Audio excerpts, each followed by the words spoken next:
Welcome back to Naval News, everybody. Today's Naval News comes at us from USNI News. That's the United States Naval Institute, a very reputable American naval news site.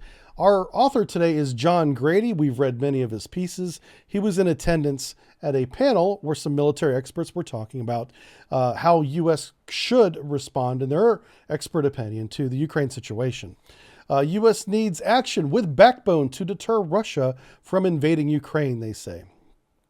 From the piece, Washington should not cede the battlefield to Moscow in resolving the crisis over Ukraine's future, but instead signal to the Kremlin that any invasion will be met with actions with backbone.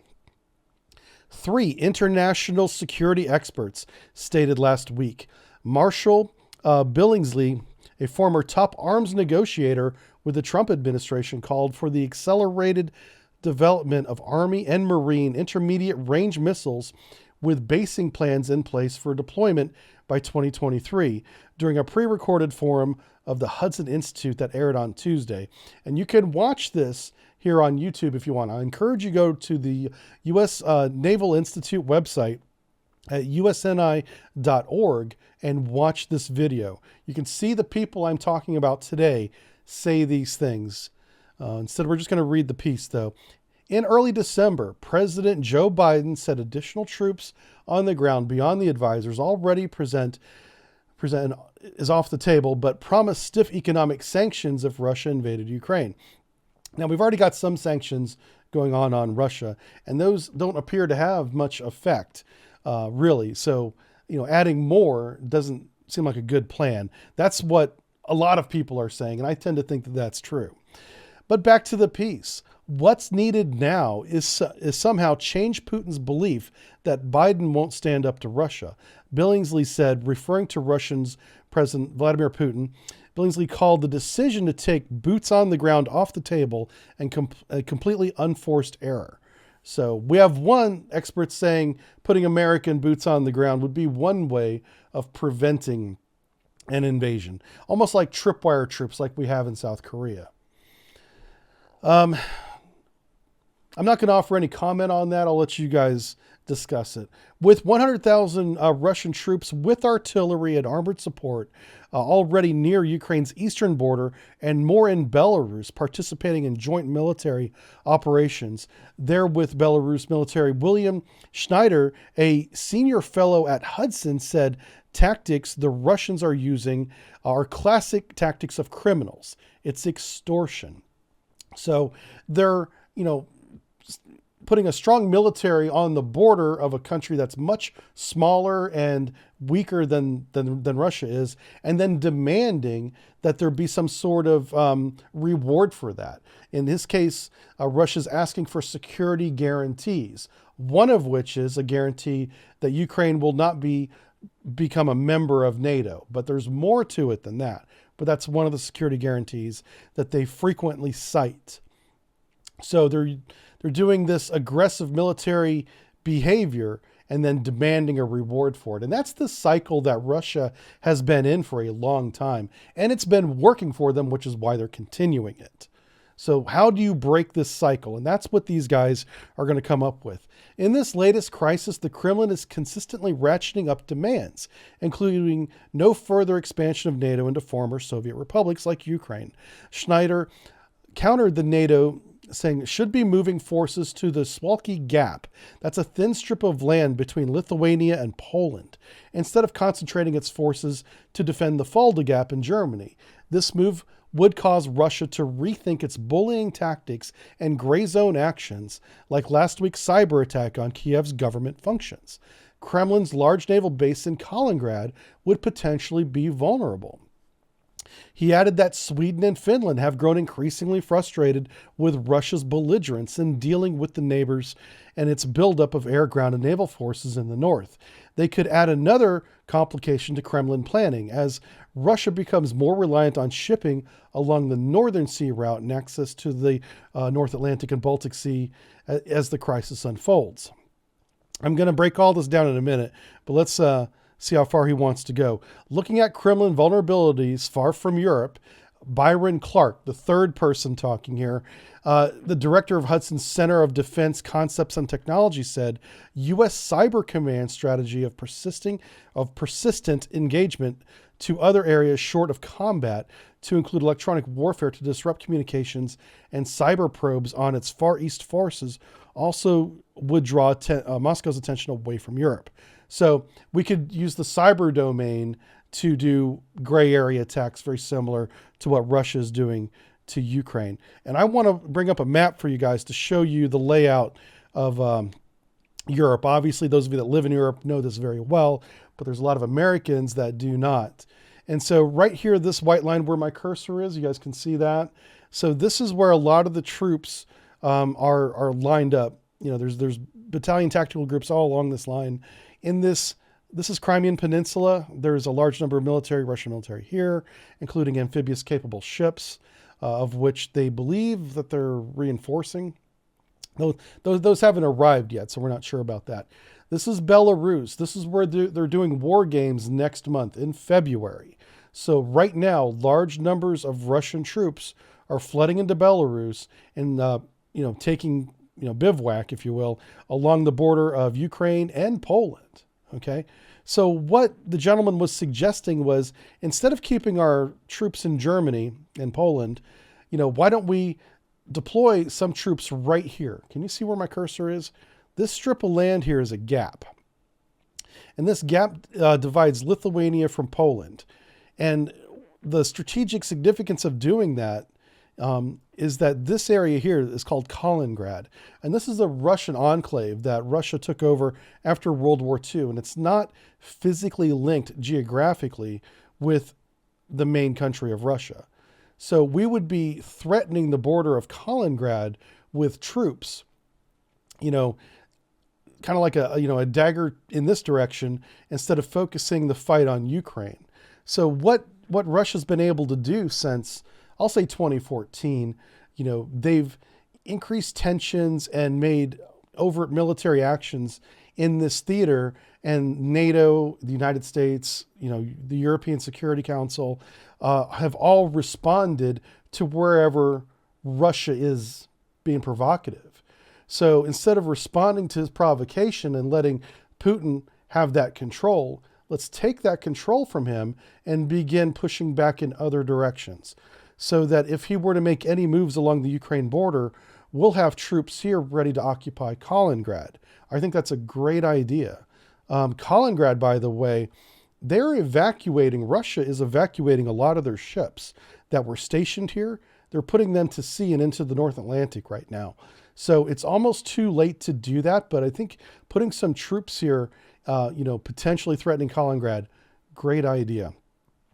Getting countries like Sweden and Finland, who are not NATO members, to work with NATO and the European Security Council to perhaps apply pressure to places like St. Petersburg. If we look at St. Petersburg here, you'll see that this is where the Admiralty shipyard is.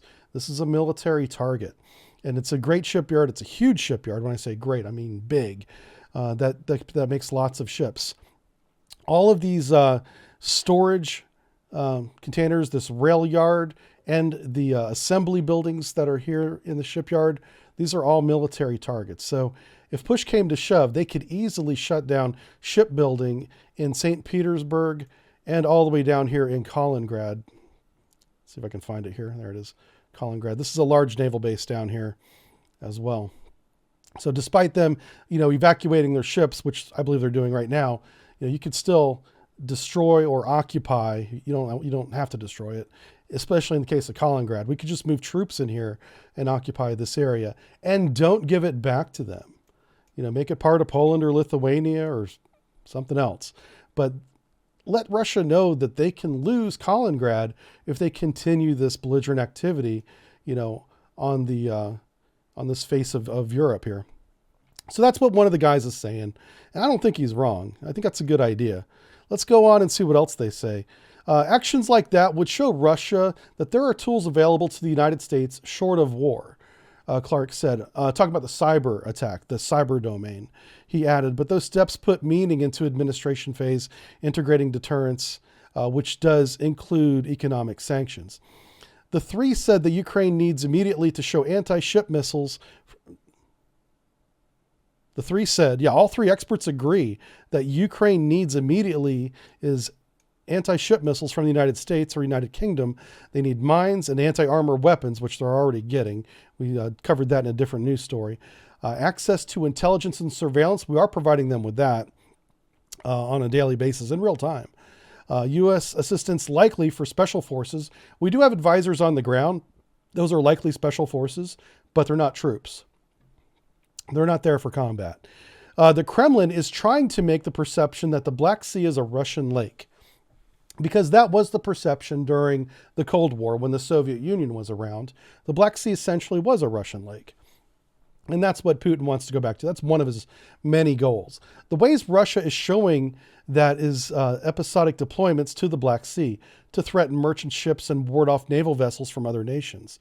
They recently did that to our cruisers, or Arleigh Burke destroyers rather, that were cruising in the Black Sea. Every time they go by the Crimean Peninsula, they would have airplanes fly very dangerously close to them at high speeds, and also put out ships to kind of chase them away or follow the United States ships away as they made their way over towards Georgia. Clark added that Romania and Bulgaria, both NATO members, are probably our main avenues in the Black Sea to bolster their maritime effectiveness. He suggested sending necessary anti-ship cruise missiles and ISR assets for targeting both countries. That is interesting. Let's see where they are on the map. We're looking for Romania and Bulgaria. Is that what they said? Yeah, let's take a look here. Well, there's Romania. Okay, and here's Bulgaria right here. Both NATO members right here. And Moldova just joined NATO in 2020, so just over a year ago. So now we have them as well. So this whole side of the Black Sea, including Turkey, is our NATO members. All right, and he wraps it up by saying, on the economic front, Bellingsville added, publicly laying out many, not all, the targets to severe sanctions just might give Putin pause for invading Ukraine. So instead of saying, hey, we're going to increase sanctions, tell him in part exactly what some of those sanctions are, and then make sure he knows that there's more to come, but that's just some of them. And that way Putin at least knows the stakes. Putin being counter-threated by any administration doesn't seem to be working. Vague threats don't work. You have to be specific with them. He says, while it would be hugely helpful to have a European Union on board in applying those sanctions, he noted that one nation's objective could block any action. The UK, now out of the European Union and a global financial center, could be an effective partner with the United States in punishing Moscow economically. That's a great point. So the UK coming out of the EU kind of frees their hands to do what they will when it comes to finances, freezing assets and things like that. Clark wraps up by saying, we've got good opportunities. We're just not exploiting them. We're not taking full advantage of all of our capabilities. And I think he's right. They bring up some really good points. Shots don't have to be fired, and we can still push back against Russia in ways that don't include sanctions. So we can move troops near the border of Kaliningrad. We can increase the military activity off the coast of St. Petersburg. We could even, and this is if shooting starts, but they could actually isolate Russia in the Baltic Sea. They could close access from the North Sea to the Baltic Sea for the Russians, including maritime shipping, warships. But you would not take that step unless shots are being fired in Ukraine and somewhere else. But Sweden and Finland, they're going to be big parts of this if it gets really hot. They need to have a big show of force near St. Petersburg, because Russia does not believe St. Petersburg is in any threat. And we need to show them that perhaps he's got more at stake. Putin has more at stake than he realizes. All right, what do you guys think? Let's see what chat's saying about this. In the 20th century, WT world. I don't type your sentence again, sir, because you faux pod it. Who else? Russians have too much investment in London. Yeah, that's what would make it an effective sanction technique, is if you have a lot of the oligarchs in Russia just like we have oligarchs in the United States. That's not unique to Russia. But if you freeze their ability to buy the next yacht, if you freeze their funds, they're not going to be too happy. Let's see here. Deadlock Gunner says, honestly, sanctions are the way to go. Well, we do have some sanctions in place right now, but you could always ratchet them up quite a bit. Putin has promised great Russia for so many years now. He needs to deliver before he gets too old. That's true. Putin is 69 years old. He appears to be healthy. So he could easily maybe get another 10, 12, 20 years maybe. A lot of people have suggested that he may be going away soon, but he's been the leader of Russia on and off since the end of the Cold War. But his current reign, I think, is over 10 years. So I don't think he's going to be voted out or anything like that. There are a lot of internal things going on that are, there's people are rising up against him, but it's not enough to change the vote, in my opinion. But he is 69. He's not getting any younger, but he does appear to be very healthy if you just go by his appearance. In the 20th century, when the world was not as globally commerced as it is now, sanctions would be much bigger impact. Yeah, so that's a good point. So because we freeze accounts or whatever we do on the Western side, they can always turn east to China. And they already have really good, or they're improving, I should say, relations with China. They signed some sort of friendship agreement. I don't know the details of it, but they did that towards the end of last year. So China-Russian relations are improving. Partially because they have a common enemy. They see the West as a common enemy. So that's kind of driving them together. The EU likes cooking their bacon with Russian natural gas. Yeah, we talked about that earlier. There's already a major pipeline that supplies natural gas to European. There is a second pipeline that's going to double that supply of natural gas. And so that can be used as a negotiation, chip. All right. Well, we'll see what YouTube comments have to do with this, and I'll see you guys in the chat. Thanks for watching, everybody. Take care. Right. Oh, yeah, this is something. Oh, I meant to put this up. Oh, well, I'll show you guys. This is our Intel flights, whether it's AWACS, P-8 Poseidons, the Swedish S-100Ds. These are all the flights we've done in the past, I guess, 24 hours or so. It doesn't have a timeline. But this is the intelligence gathering flights. And so you can see, we have all sorts of intelligence gathering ships all around this theater, including Belarus. Like, we know where all their troops are. They're not necessarily sharing with that stuff. Anyway, this is a great slide. Let me give credit to the account. It's Orion Intel. Orion Intel published this, and this is great. So this shows you just how active we are and just keeping an eye on things. Yeah. St. Petersburg has already been bombed. No, you don't bomb the city. Jesus Christ. Okay, don't do that. Don't take what I say and twist it. I meant the Admiralty Shipyard. Yeah. The Admiralty Shipyard's a military target. That's fine. Bianca. Hey, come here. It's the male person. You go tell him. That's right. You go tell him. She's going to go down and tell him. Subbrief for President 2024. No. I was joking. No, thanks.